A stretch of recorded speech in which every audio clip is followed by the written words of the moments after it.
Hi, who we are? We are sum total of our habits. Let us learn about English idioms on habits. Creature of habit. इसका मतलब है ये हम सबको define करता है. Everyone has some habits. Some good, some bad. कुछ अच्छी आदतें होती है, कुछ बुरी आदतें होती है. Therefore, we can all be described as being creature of habit. Creatures of habit. Second है break the habit. Break the habit means good habits are accepted but bad habits are not. So people are encouraged to break the habit, encouraged to stop them, these bad habits. By force of habit. इसका मतलब है when we do something frequently and often. And when we do something really thinking, then we can say it was done by force of habit. मतलब आदत से मजबूर, by force of habit. Old habits die hard.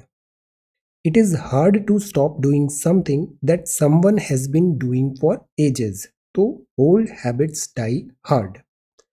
Kick the habit. It means to stop bad habits. Bad habits subtract, good habits plus. Particularly habits that impact on your health. Let us talk about vocabulary words now. Obstruct. Obstruct का मतलब होता है रोकना, impede करना, prevent करना. ये इसके synonym हो गए. एंटोनिम हो सकता है hasten और encourage. Obvious का मतलब है वो जाहिर सी बात है, evident है, apparent है. एंटोनिम हो सकता है obscure और ambiguous. वो clearly defined नहीं है, ambiguous है. ऑकल्ट. ऑकल्ट का मतलब है मनोगत है, रहस्यमय है. मतलब एम्बिगुअस है, वो क्लियरली डिफाइंड नहीं है. एंटोनिम हो सकता है कि वो पढ़ा जा सकता है, ट्रांसपेरेंट है, इंटेलिजिबल है, समझ जा सकता है. ऑडियस का मीनिंग होता है घिनौना, मेलेवोलेंट, ऑब्नॉक्शियस. और एंटोनिम हो सकता है एंगेजिंग या फिर फैसिनेटिंग. ऑफेंसिव मीन्स आक्रमण, एबहॉरेंट और एरोगेंट. एंटोनिम हो सकता है कि वो डोसाइल है, पर्सनैलिटी ऑफेंसिव नहीं है, डोसाइल है या फिर कॉम्प्लाइंट है, लॉ कॉम्प्लाइंट है. ऑफस्प्रिंग मतलब बच्चे, संतति, डिसेंडेंट या फिर सिबलिंग. एंटोनिम हो सकता है एंसेस्टर, पूर्वज, फोरफादर. ओपेक मीन्स अपारदर्शी है, नॉन ट्रांसपेरेंट है, ऑब्सक्योर है, शेडी है. एंटोनिम हो सकता है that is this transparent and bright thing.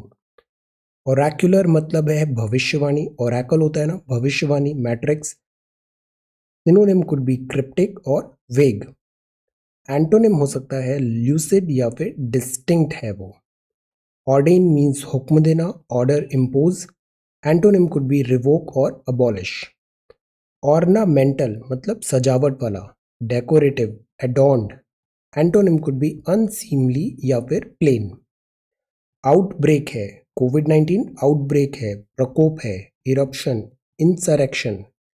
Antonym could be compliance और subjection.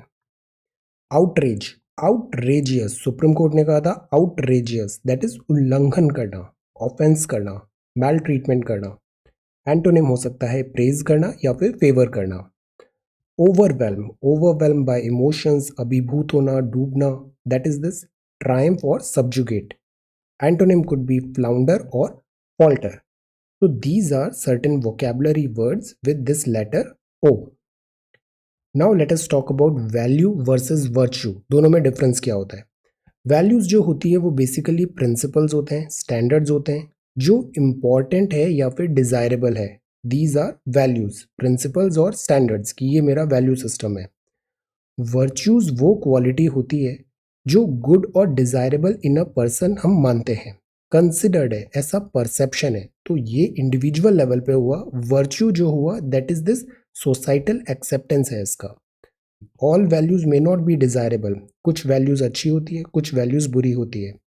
All values may not be desirable और हैव मोरल गुडनेस. जबकि जो वर्च्यू होती है ये केवल अच्छी होती है. These are only positive. ये पॉजिटिव भी हो सकती है, नेगेटिव भी हो सकती है और न्यूट्रल भी हो सकता है. ये सब्जेक्टिव होती है वैल्यूज. पर्सनल पे, इंडिविजुअल लेवल पे वो डिसाइड करेगा what is important to him और हर. लाइक उसका क्या वैल्यू सिस्टम है, तो it's dependent on her, it's dependent on him. Subjective है, पर्सनल है। वर्च्यूज जो होती हैं वो यूजुअली क्वालिटीज यूनिवर्सली एक्सेप्टेड होती है, सोसाइटी में, गवर्नेंस में, ब्रॉड स्केल में होती है वर्च्यूज। हाई मोरल वैल्यूज इनको माना जाता है। So this is 10th of October 2020, set number 43, 5 minute English. Thank you so much for watching this video. Take care, study well and be safe.